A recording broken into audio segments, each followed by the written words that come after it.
আসসালামু আলাইকুম। সংবাদে আপনাদের সবাইকে স্বাগত জানাচ্ছি। আমি ফিরোজ তোহা। শুরুতেই সংবাদ শিরোনাম।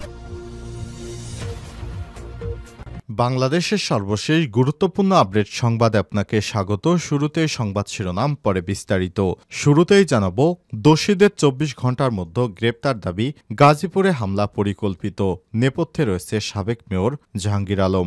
বৈষম্যবিরোধী ছাত্র আন্দোলনকে কেন্দ্র করে কেন্দ্রীয় কমিটির সদস্য সচিব আরিফ সোহেল বলেছেন, গাজীপুরে শিক্ষার্থীদের উপর হামলার ঘটনায় জড়িত ব্যক্তিদের ২৪ ঘন্টার মধ্যে গ্রেপ্তার করতে হবে। ছাত্র জনতার উপর হামলাকারী আওয়ামী ফ্যাসিস্টরা এখনও বিরাজমান আছে। আমাদেরকে সতর্ক থাকতে হবে। রামদা দিয়ে ছাত্র জনতার উপর হামলা ছিল পরিকল্পিত। গাজীপুর সিটি কর্পোরেশনের সাবেক মেয়র জাহাঙ্গীরের লোকজন এই হামলা করেছে বলে অভিযোগ করা হয়েছে। এরপর জানাবো, রাজধানীর ফার্মগেট থেকে উদ্ধার ককটেল নিষ্ক্রিয় করল ডিসপোজাল ইউনিট সিটিটিসি। রাজধানীর ফার্মগেট থেকে উদ্ধার হওয়া ৩টি ককটেল পুরাতন বাণিজ্য মেলায় মাঠে নিষ্ক্রিয় করেছে ডিএমপির বোম ডিসপোজাল ইউনিট সিটিটিসি। এদিকে জমটুপি পরে বিবস্ত্র করে পেটায় ছাত্রদলের আরিফকে।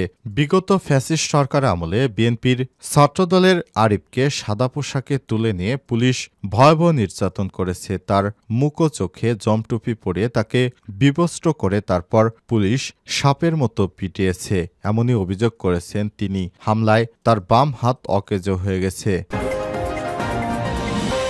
এবারে জানাবো, গণ অভ্যুত্থানের ৬ মাস পেরোল, সাবেক ৩৫ মন্ত্রী, ৪৩ এমপি ও ২৮ পুলিশ গ্রেপ্তার। ৫ই ফেব্রুয়ারি ৬ মাস পূর্ণ হল অভ্যুত্থানের ৬ মাস।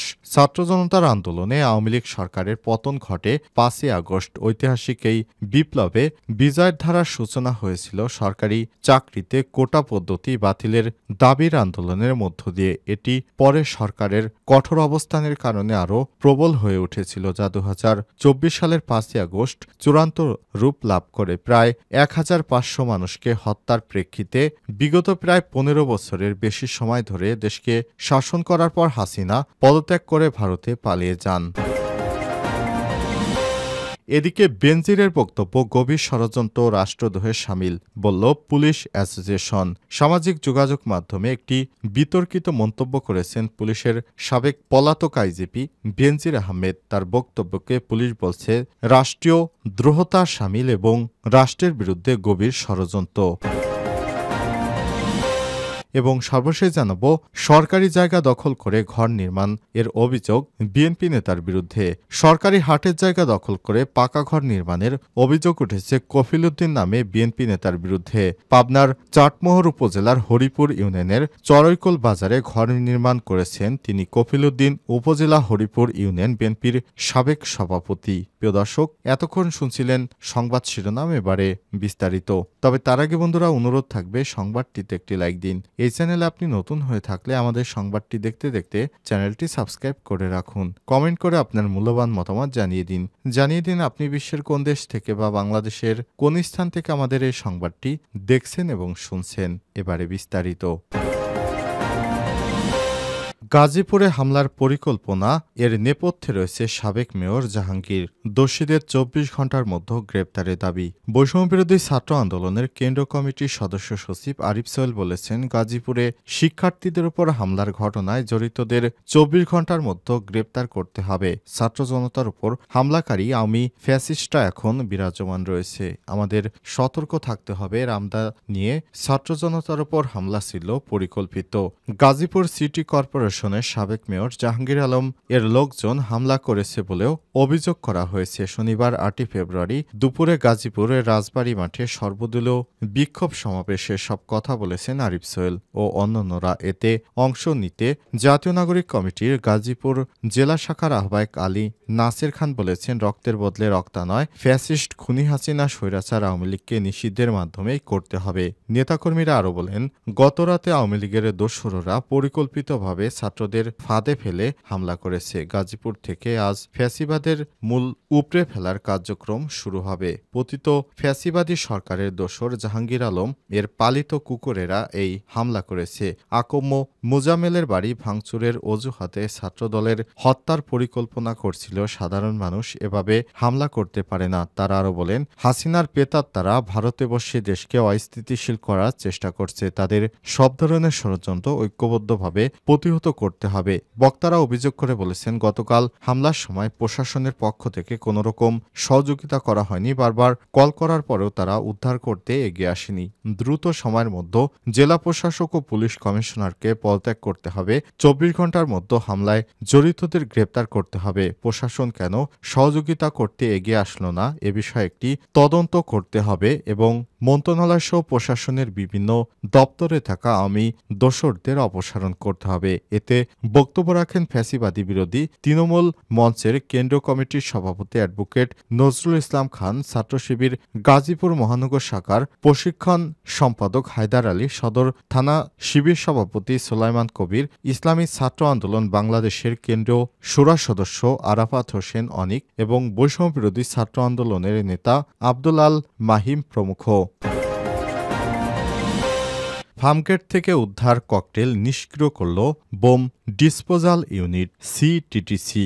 রাজধানীর ফার্মগেট থেকে উদ্ধার হওয়া 3টি ককটেল পুরাতন বাণিজ্য মেলার মাঠে নিষ্ক্রিয় করেছে ডিএমপির বোম ডিসপোজাল ইউনিট। আজ বিষয়টি নিশ্চিত করেছে ডিএমপির তেজগাঁও থানা উপপুলিশ কমিশনার ইবনে মিজান। এর আগে শনিবার বেলা 11:30টার দিকে জাতীয় জরুরি সেবা 999-এ কল করে আরিফ নামে এক ব্যক্তি জানান, ফার্মগেট ব্যাগ ভর্তি বোমা সদৃশ বস্তু পাওয়া গেছে। সংবাদ পেয়ে শেরেবাংলানগর থানা পুলিশ দ্রুত ঘটনাস্থলে পৌঁছে এলাকাটি নিরাপত্তার জন্য ঘিরে ফেলে। ঢাকা মহানগর পুলিশের বোম ডিসপোজাল ইউনিটও সেখানে উপস্থিত হয়। এ বিষয়ে শেরেবাংলা নগর থানার officer in charge OC Golam Azam বলেছেন, বোমা সদৃশ বস্তু আছে এমন সংবাদ পাওয়ার পর দ্রুত ঘটনাস্থলে গিয়েছি এবং 3টি বোমা সদৃশ বস্তু উদ্ধার করা হয়। এগুলো ছিল খুবই উচ্চ শক্তি সম্পন্ন ককটেল। এগুলো ডিএমপির বোম ডিসপোজাল ইউনিট এগুলো নিষ্ক্রিয় করতে সক্ষম হয়েছে বলেও জানিয়েছেন তিনি। শেখ হাসিনা পালিয়ে যাবার পর বিগত বেশ কয়েকদিন ধরে দেশে আইন শৃঙ্খলার চরম অবনতি হয়েছে। পলাতক আওয়ামী লীগের নেতাকর্মীরা অনেক জায়গায় নানা রকম ষড়যন্ত্র করছে বলে অভিযোগ করেছে বিএনপির নেতাকর্মীরা এবং পুলিশের বিভিন্ন সূত্র থেকেও বিষয়টি নিশ্চিত করা হয়েছে। জমটুপি পরিয়ে বিবস্ত্র করে পেটায় ছাত্রদলের আরিফকে।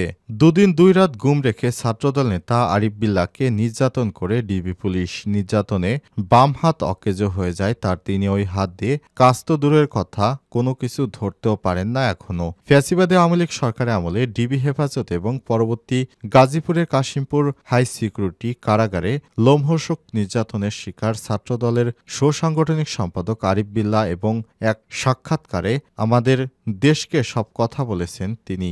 2023 সালের 18 আগস্ট রাজধানী বিএনপির কর্মসূচি থেকে ঢাকা বিশ্ববিদ্যালয় শাখা ছাত্রদলের সিনিয়র যুগ্ম সম্পাদক মমিনুল ইসলাম জিশানকে ধরে নিয়ে যায় ডিবি পুলিশ। জিশানের খোঁজ নিতে আজিমপুরে তার বাসার সামনে যান আরিফ সহ আরও 4 জন। এ সময় সাদা পোশাকে কয়েকজন এসে তাদের শার্টের কলার চেপে ধরে হ্যান্ডকাপ পরাতে চাইলে তারা জিজ্ঞেস করেন তাদের কেন ধরা হচ্ছে। সঙ্গে ডিবির সদস্য এসআই খায়রুল আরিফ বিল্লাহ থাপ্পড় মারেন। সেদিনের কথা বলতে গিয়ে আরিফ বলেন, আমাকে ডিবি পুলিশ গাড়িতে তোলার পর দেখি গাড়ির মধ্যে আগেই জিসানকে তুলে নেওয়া হয়েছিল। আমাদের সবাইকে মিন্টো রোডের ডিবির কার্যালয়ে নিয়ে যাওয়া হয়। একটু পরে আমাকে পাশের রুমে ডেকে নিয়ে যায় এবং রুমে গিয়ে দেখি ডিবির সহকারী পুলিশ কমিশনার বার্নার্ড বিশ্বাস বসে রয়েছে এবং আমার উপর আমার চোখে জমটুপি পুড়িয়ে ব্যাপক বিবস্ত্র করে ব্যাপক ধ্বংসযজ্ঞ চালায় এবং ব্যাপক মারপিট করে আমাকে। এই কথাগুলোই বলছিলেন তিনি। গণঅভ্যুত্থানের 6 মাসে সাবেক 35 মন্ত্রী ও 43 এমপি 28 পুলিশ গ্রেপ্তার। 5 ফেব্রুয়ারির 6 মাস পূর্ণ হল গণ অভ্যুত্থানে ছাত্র জনতার আন্দোলনে আওয়ামী লীগ সরকারের পতন ঘটে 5 আগস্ট। ঐতিহাসিক এই বিপ্লবের বিজয়ের ধারার সূচনা হয়েছিল সরকারি চাকরিতে কোটা পদ্ধতি বাতিলের মাধ্যমে। আন্দোলনের মধ্য দিয়ে এটি পরে সরকারের কঠোর অবস্থানের কারণে আরও প্রবল হয়ে উঠেছে, যা 2024 সালের 5 আগস্ট চূড়ান্ত রূপ লাভ লাভ করে প্রায় ১,৫০০ মানুষকে হত্যার প্রেক্ষিতে বিগত প্রায় ১৫ বছরের বেশি সময় ধরে দেশকে শাসন করার পর শেখ হাসিনা পদত্যাগ করে ভারতে পালিয়ে যায়। এসব হত্যাকাণ্ডের জন্য শতাধিক মামলা হয়েছে। এ মামলায় সাবেক আইনমন্ত্রী আনিসুল হক সহ ২৭ জন মন্ত্রী গ্রেপ্তার হয়েছেন। গ্রেপ্তার হয়েছে ক্ষমতাচ্যুত হাসিনা সরকারের ৫ জন প্রতিমন্ত্রী ও ৩ জন উপমন্ত্রী। গ্রেপ্তার হয়েছেন ৩ উপদেষ্টাও। আর এর বাইরে গ্রেপ্তার হয়েছে কারাগারে আছে শেখ হাসিনা সরকারের ৪৩ জন সংসদ সদস্য ও সাবেক ১১ জন আমলা। এছাড়াও পুলিশের সাবেক ২ মহাপরিদর্শক আইজিপি ২৮ জন পুলিশের কর্মকর্তা গ্রেপ্তার হয়েছে। পাশাপাশি আপিল বিভাগের অবসরপ্রাপ্ত একজন বিচারপতি ও ৫ জন সাংবাদিককে গ্রেপ্তার করা হয়েছে। আরও গ্রেপ্তার করা হয়েছে বিভিন্ন ব্যবসায়ী সহ নানা শ্রেণী পেশার মানুষ। আইনশৃঙ্খলা রক্ষাকারী বাহিনীর কর্মকর্তাদের ভাষ্য অনুযায়ী শেখ হাসিনা পতনের পর থেকে তার সরকার ও দলের নেতাকর্মীদের গ্রেপ্তার অভিযান অব্যাহত রয়েছে। সর্বশেষ ৩০ জানুয়ারি গ্রেপ্তার হয়েছেন সাবেক সমাজকল্যাণমন্ত্রী নুরুজ্জামান। এছাড়াও গ্রেপ্তার সাবেক ২৭ মন্ত্রী হলেন আনিসুল হক, নৌ পরিবহন মন্ত্রী শাহজাহান খান, শিল্পমন্ত্রী আমির হোসেন আমু, সমাজকল্যাণমন্ত্রী দীপু মনি, বিমান ও পর্যটন মন্ত্রী মোহাম্মদ ফারুক খান, মুক্তিযুদ্ধ বিষয়ক মন্ত্রী এবিএম তাজুল ইসলাম, গণপূর্ত মন্ত্রী প্রকৌশলী মোশারেফ হোসেন, পরিকল্পনা মন্ত্রী এম এ মান্নান, বাংলাদেশের ওয়ার্কার্স পার্টির সভাপতি ও সাবেক সমাজকল্যাণমন্ত্রী রাশেদ খান মেনন, জাতীয় সমাজতান্ত্রিক দল জাসদের হাসানুল হক ইনু, বাণিজ্যমন্ত্রী টিপু মুনশি, সাবেক তথ্যমন্ত্রী হাসানুল হক ইনু, সাবেক সংস্কৃতি বিষয়ক আসাদুজ্জামান নূর, বাণিজ্যমন্ত্রী ফারুক খান, গণপূর্ত মন্ত্রী ওবায়দুল কাদের, মুক্তাদি চৌধুরী, শিল্পমন্ত্রী নুরুল মজিদ, কৃষিমন্ত্রী আব্দুর শহীদ, পানি সম্পদ রমেশ চন্দ্র সেন, পাট গোলাম দস্তগীর গাজী, পরিবেশ ও বন জলবায়ু মন্ত্রী সাবের হোসেন চৌধুরী এবং মৎস্য প্রাণী সম্পদ আব্দুল লতিফ বিশ্বাস সহ আরও অনেকেই।